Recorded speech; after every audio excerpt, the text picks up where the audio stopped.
Bonjour, en cette période de confinement, je voulais vous conseiller, pour ceux qui ne l'ont pas encore vu, de voir le dernier film de Pedro Almodovar, Douleur et gloire, qui est passé au Festival de Cannes avec Antonio Banderas.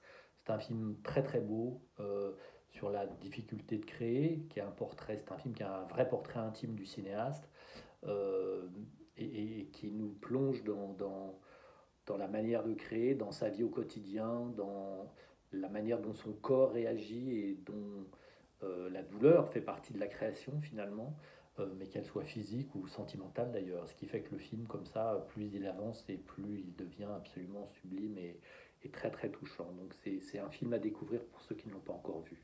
Pour les séries, moi il y a une série, une des premières que j'ai vues qui est Six Feet Under, qui était une série américaine d'il y a quelques années maintenant, mais qui est, pour moi est toujours resté un must et une des meilleures séries, même si c'était l'une des premières.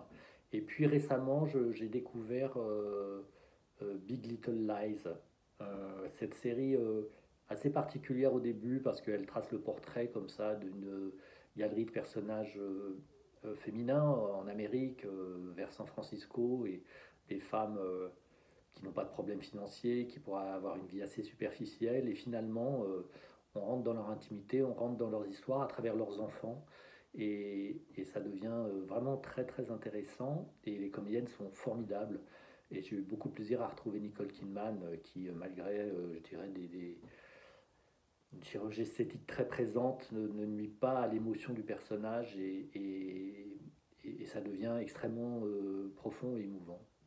Donc je vous conseille aussi de découvrir cette série. Et dernier conseil, cette fois un conseil de lecture, c'est ce livre de François Truffaut, Chronique d'art et spectacle entre 1954 et 1958. En fait, c'est un recueil de toutes ses critiques quand il était critique de cinéma, avant de devenir cinéaste.